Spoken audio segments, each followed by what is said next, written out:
This is the continuation of my video of 2023. It documents from the time the sled was painted to the time my good friend Colin Rae and I met up at a snowmobile show in Bracebridge, Ontario in 2026.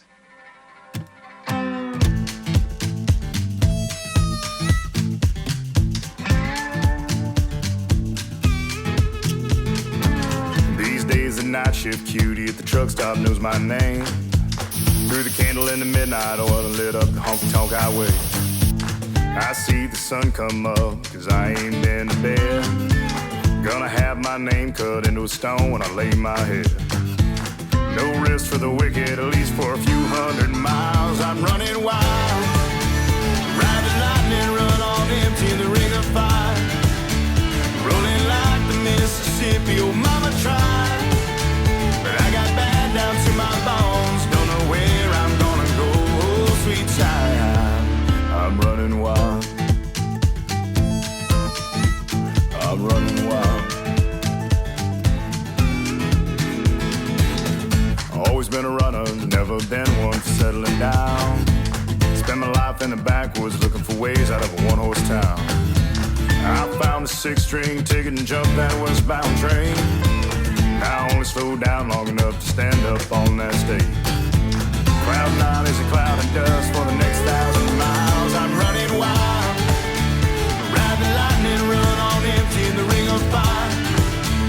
Rolling like the Mississippi, oh mama tried. But I got bad down to my bones, don't know where I'm gonna go, oh sweet child. I'm running wild, yeah, I'm running wild.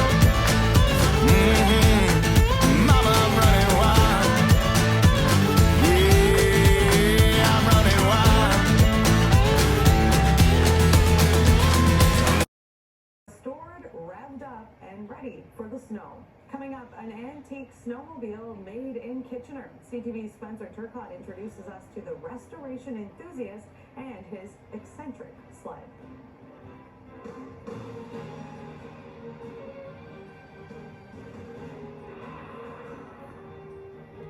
Been a runner, never been one for settling down.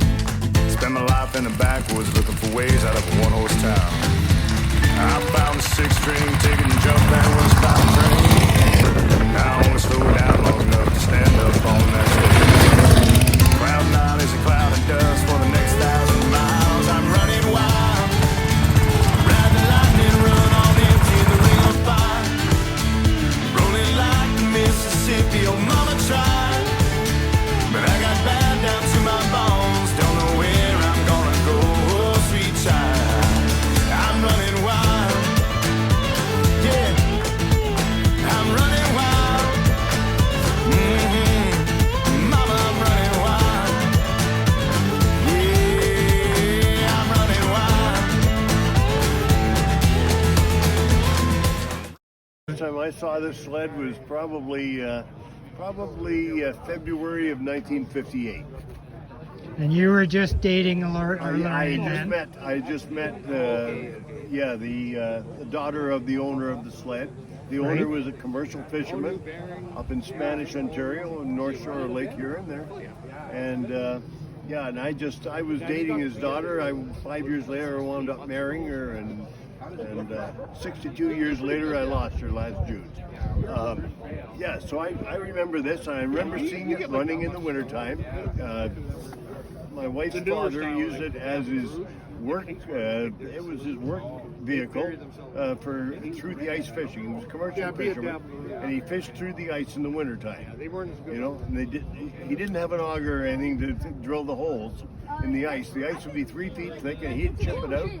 And he had a contraption. He pulled a trailer, or a sleigh rather, right behind him. He did, yes. All the time, little sleigh. And there's a video. You gave me the video. Yes, you did. A video that's showing that. Anyway, he would run the string of gill net under the ice by he had a plank with a couple of claws on it and two little ropes, two little cords. Jig, yeah. And he'd stand there and pull it, and then he'd walk over to it so he could hear where it was under the ice, you know, with the string running back and through the hole. You know, like it was like a 400-foot long pair of strings, 400 or 500 feet maybe. Anyway, and finally he would wander around till he found out where this little claw arrangement on a plank was under the ice, and then he would start chipping the new hole. That become the other end of the 100-yard net, gill net.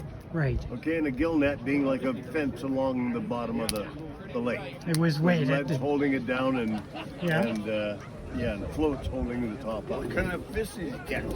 Oh, well, it was on Lake Huron, and in the very early years, they fished for lake trout and all that sort of thing, but the fish he was really after were the whitefish. Yeah. This was in the 50s and 60s, and 70s. He actually fished till he was 84. Really? Yeah. And he won an award from the Ontario Fishermen's Association. And for his being the oldest active fisherman on the Great Lakes. The grandchildren of Clifford Laing. Right. Okay. And they are how old now? Well, the granddaughter Sharon, she would be 65. I think 65, maybe 66. I think she was born in 59. Anyway, and her younger brother is Stephen. He's 2 years younger. And I have been keeping them posted on your progress in restoring this ever since you started. Right.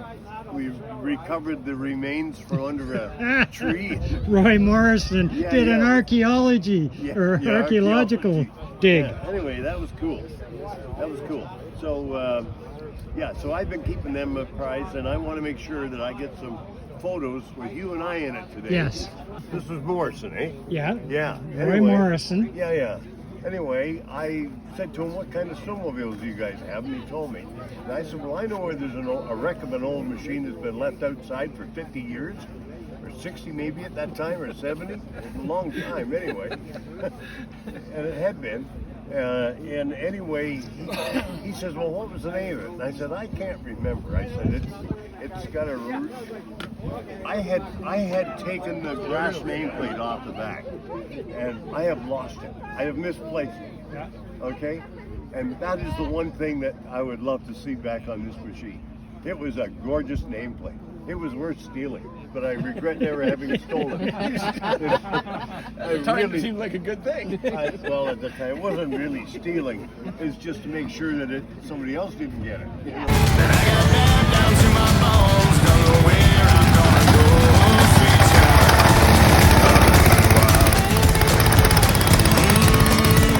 I'm running wild. Yeah, I'm running wild. I'm running wild. I'm running wild.